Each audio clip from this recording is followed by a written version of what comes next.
Welcome back to Tu-Vie, your TV movie entertainment news channel. Today we got the new Deadpool and Wolverine trailer. I am so stupid excited for this movie. I want to kind of review the trailer with you guys, so let's get into it.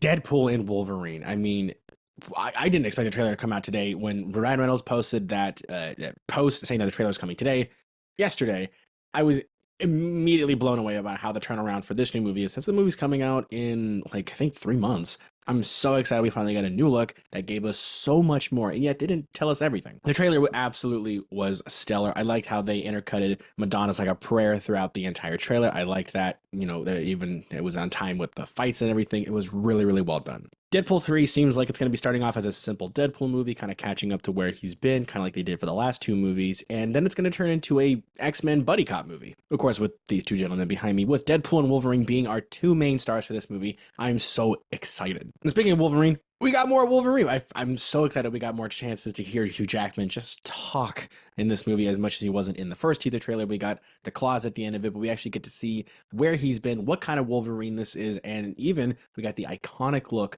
without the sleeves. Like I mentioned, this new trailer doesn't really reveal too much of the actual plot. We give more visual details of what's going on and kind of where we're going to be taking place during this movie, but I like that we still kind of don't know anything. The trailer looks absolutely great. The comedy beats are fantastic, and it's going to feel exactly like a Deadpool movie, but this man gets to swear a little more.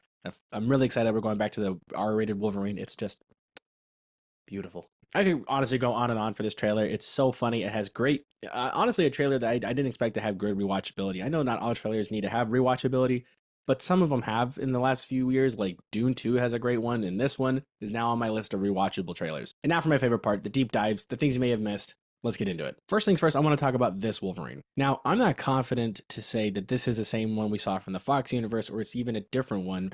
But the thing that that Paradox, the character we saw from the new TVA, said that this Wolverine failed his world. Now, it could be that in a later part of the Fox universe that we never really got to see, this Wolverine was in charge of something or had to lead a charge of something, and it just didn't really go that well. And since there's new theory going around that there's been like a leak or something that each universe or each world has a specific hero, that if that hero were to die, the entire planet goes to. I'm not sure exactly. I didn't really want to read much into that. I kind of want to go into this movie surprised and not knowing much. But my thoughts are that this is very similar to our Fox Wolverine that we have gotten, but it's a different Wolverine entirely. And that this Wolverine was in charge of leading the charge to what our main bad guy is. And that something happened during the whole fight, whether he died and that world thought he has gone, even though we know he can regenerate, and the TVA must have taken him out, or something may have happened where he left his world to rot. And then which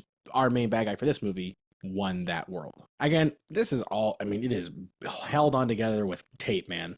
I'm not really even sure about everything that's just being said. All we know is that this is a different Wolverine, or maybe not a different Wolverine. I don't know. Paradox was saying this Wolverine failed his world, and that to me doesn't necessarily scream off the same Wolverine Deadpool may have saw when he was doing the time traveling back in Deadpool 2. Now, the bad guy I was referencing earlier is Cassandra Nova, Professor X's sister. While I know we never actually have officially seen her in any project or even have any naming resemblance of the character in the last few movies, Professor X, from what I remember, has a sister to some degree. Now, I don't think it's like an evil twin or something like that, but she basically has the same powers that he does and does not have the same moral code as he does. So with her power level being very, very vast and her being a evil version of Professor X, just to put it plainly, this makes a great villain for this kind of X-Men movie, as we are getting so many iconic characters coming back to this movie. First one, of course, we know we have is Pyro coming back, as we saw from the teaser trailer, but in this one, we got two new looks into two different characters coming back. The first person that's coming back is Azazel. We first saw him in X-Men First Class.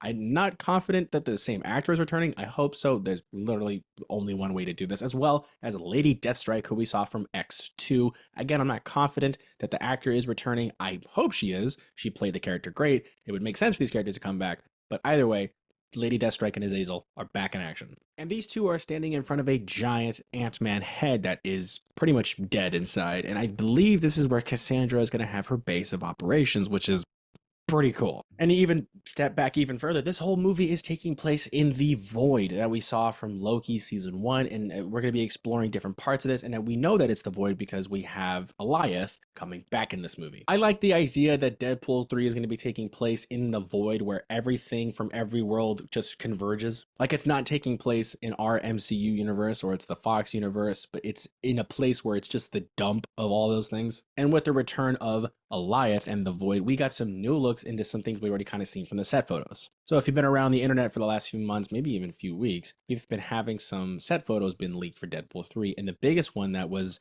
a shock to us all that we got excited about was a 20th Century Fox logo buried into the sand. So you can see in this shot, you have the 20th Century Fox logo on the left, kind of buried in the sand. And on the far right, there's the CN Tower, which is the famous tower in Canada. I think it is in Toronto. And as you know, Ryan Reynolds is a Canadian and he likes pointing jabs at Canada. It's the best way he can, as much as he can. So including this tower is kind of a fun little nod. And in the moment where Deadpool is calling out Wolverine, it looks like there's a piece of a helicarrier stuck in the sand. I don't know if it's the same one we saw from Deadpool 1 or it's a comic accurate one, but it's still kind of cool to see that. And one of my favorite things about this trailer is that we're going to be getting the iconic Deadpool Wolverine fight with their banter going back and forth, throwing cheap shots at each other, even though they both can regenerate. So it's not really a fight to the death, but it's just their way they kind of just like settle things. And I'm glad we're not losing that. I know that Marvel's wanting to take the chance with the rated R movie, and I'm really glad that they're really going all out and they're putting all stops into this kind of thing where Deadpool and Wolverine are going to get each other's nerves consistently, more Deadpool to Wolverine's nerves. But I'm glad that they're not holding back on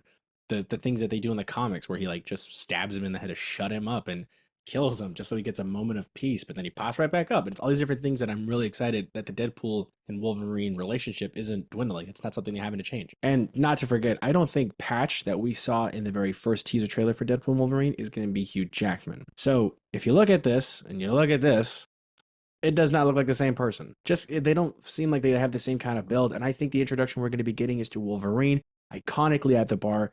I think that when we see Patch, it's going to be Daniel Radcliffe. If Marvel can do the John Krasinski as Mr. Fantastic, they can do the Daniel Radcliffe for Wolverine for Patch. Simple as that. We also got a fun little cameo of Rob Liefeld, but not directly in the person like we saw him in Deadpool 1 at St. Margaret's. This one is actually just a little shop in the background where you see Deadpool and Wolverine walking out with their iconic looks, and you see you see Liefeld's feet, which is like a pedicure place, but it's a fun little nod to Rob Liefeld, who is a creator of Deadpool and various other Marvel characters. I kind of like that we're also finding our iconic characters in their iconic settings. So we have Wolverine at a bar and Deadpool kind of popping into frame, kind of telling him he's on the clock for something, and that's something I'm not exactly sure what he's on the clock for, because if it is that theory where every hero is assigned to an Earth, and if that hero leaves or dies, that world is gone, then maybe when Deadpool leaves his Earth, that world can be in danger, and he has a certain amount of time in order for he has to do this mission and come back before the world he knows is gone. Which something tells me that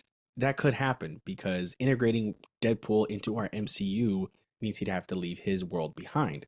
So maybe with that being gone, he has a chance to then step into our universe, as that is what the character Paradox is showing the Deadpool in the first trailers we saw. You know, you could step into a larger universe with bigger heroes. And so again, I'm not really confident on my theories here because I just have zero clue on these things, but something tells me that there's events in these movies that are going to be happening for a specific reason. So Deadpool having to leave his world behind to enter ours would make sense. And my theory that Wolverine may have failed the X-Men is not I'm saying weak argument, but I know that there's that shot where he's next to these pillars and that he's broken and sad, where it would make sense if that's the case and he got taken away, and now it's this other chance for him to be an actual hero. And with Cassandra Cain being our main baddie, her kind of having the same powers as Professor X kind of creates a really great conflict between these things, where if Wolverine's past is met with his future and he has to take down this villain, it's going to be an interesting fight. And more importantly, that we are sticking to the core of these characters and letting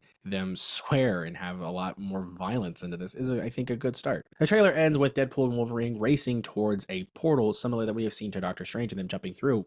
I don't know where it's going to go. I have zero clue where this is going to go. Maybe it's going to be other parts of the void. Maybe that's after their fight. I have zero clue, but all I know is that I'm super excited to get more characters coming out this July. Deadpool and Wolverine. And to end this actual video off, my favorite bit was the end where he was like, Kevin Feige said no to cocaine, and then throwing back and forth the different nicknames for cocaine and ending it off with, do you want to build a snowman? He goes, yes, but no, It's so perfect. This movie is going to be an absolute hit. What are you guys excited for? Comment below. Thank you guys again for watching. We're really excited for this movie, and we're going to be doing a full review once the movie is out. So if you guys haven't subscribed or hit the bell, do both below. You guys want to miss out. Also, episode 13 is coming out this Wednesday, 9 a.m. So be sure you guys do hit that bell so you guys don't miss the episode. Check us out on TikTok, Instagram, and Letterboxd. We post a lot of fun stuff there, and we'll see you guys next time.